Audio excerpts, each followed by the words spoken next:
कि उसकी exact extent of activities क्या है इस फील्ड में, क्या कर रहा है और क्या नहीं कर रहा है। जो चीज़ मैं नहीं जानता उसके बारे में मुझे कमेंट करने का कोई हक नहीं। आफ्ताब बटकी को तो जानते हैं? हाँ, उसको जानता ज़रूर हूँ, लेकिन मुझे नहीं पता उसका रोल क्या है।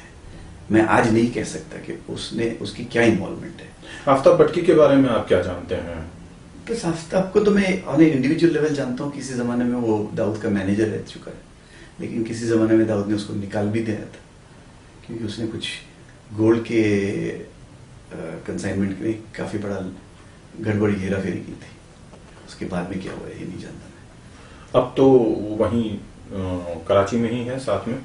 ये हो सकता है, इसके बारे में नॉलेज नहीं है मुझे। ये बता सकते हैं कि दुबई जो है, क्या आज भी दाऊद गिरोह का वैसा ही अभयारण्य या उसकी सुरक्षित आरामगाह है? उसके रहने की बात नहीं कह सकता, लेकिन इतना जरूर है कि उसके पास में वहां पर बहुत पावरफुल लॉबी है जो उसके मतलब बनी हुई है। जब एक इंसान किसी बड़े लेवल पे लोगों के साथ में उठना बैठना चलता है तो वो फ्रेंडशिप आसानी से एक दिन में तो खत्म नहीं हो जाता है, वो जारी रहता है।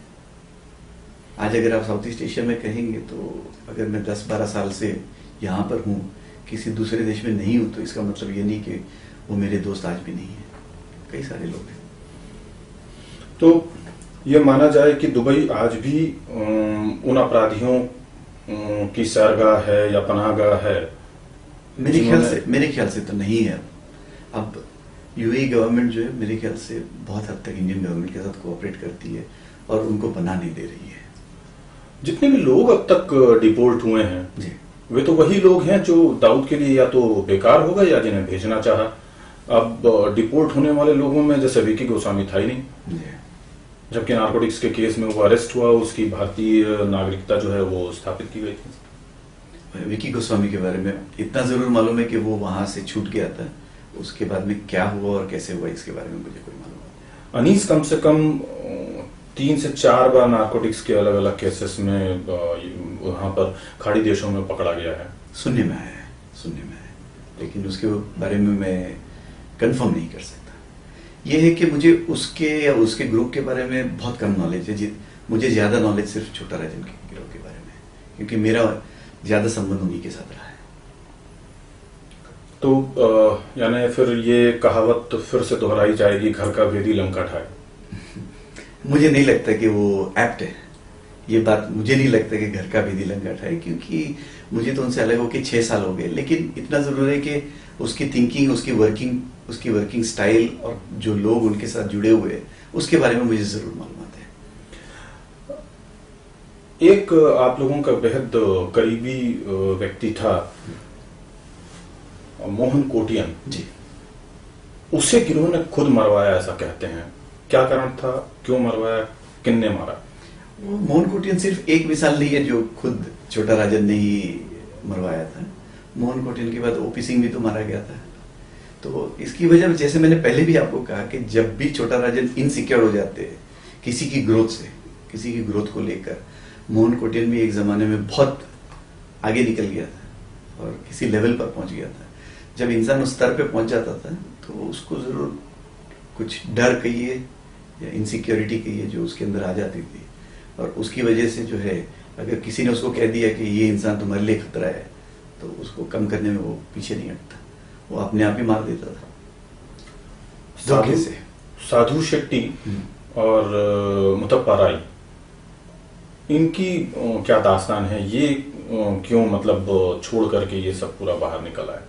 नहीं, साधु शेट्टी उनसे अलग नहीं हुआ। साधु शेट्टी आखिरी पल तक भी छोटा राजन के साथ ही रहा। उसका तो एनकाउंटर हुआ था। रही बात मुतप्पा राय की, वो तो बहुत पहले से नाना से अलग हो गया। कोई खास वजह?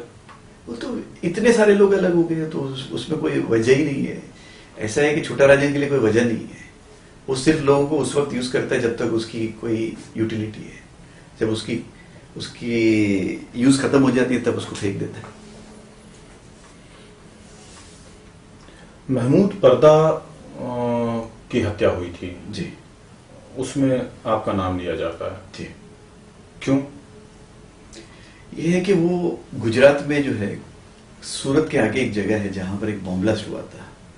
वो उस बॉम्ब ब्लास्ट में इन्वॉल्व था, और उस बॉम्ब ब्लास्ट में ही नहीं, वो कई ऐसे फंडामेंटलिस्ट मुस्लिम लड़कों को गुमराह करता था, उनको तैयार करता था आगे के लिए भी इसी किस्म की एक्टिविटीज के लिए। इसलिए वो हमारे लिए एक दुश्मन था। कानून हाथ में लेने का आपको क्या अधिकार है? आप पुलिस को, हमारी जो इंटेलिजेंस एजेंसीज हैं, उनकी मदद भी तो ले सकते हैं। हाँ, जरूर ले सकते, लेकिन वो लोग उनके अपने हाथ भी तो बंधे हुए हैं। वो पकड़ते हैं और कानून को छोड़ देती है। इसी कानून जिसके बारे में आप बात कर रहे हैं, वो 6 महीने के बाद, साल के बाद, 2 साल के बाद बाहर आते हैं, फिर से अपने ऑपरेशंस को और बढ़ाते हैं, अंदर से और लोगों को तैयार कर देते हैं, और मुस्लिम लड़कों को तैयार करते हैं, भी जाओ वापस बाहर जाके और तबाही मचाओ। उनके तो हाथ बंधे हैं, हमारे नहीं है। महमूद पर्दा के बारे में थोड़ी सी जानकारी दे सकते हैं कि वो कौन था, क्या था, किस तरह से ऑपरेट करता था? बस यही था कि वो एक बहुत बड़े थिएटर का मालिक था सूरत में, और किसी प्रोमिनेंट मुस्लिम लोकेलिटी में रहता था। उस लोकेलिटी में रह करके जो अनएम्प्लॉयड या गरीब युवक थे मुस्लिम, उनको अपनी तरफ खींच लेता था और उनसे यही कहता था कि भाई अपनी कौम को सुरक्षित रखना होता, तुमको ये काम करना है।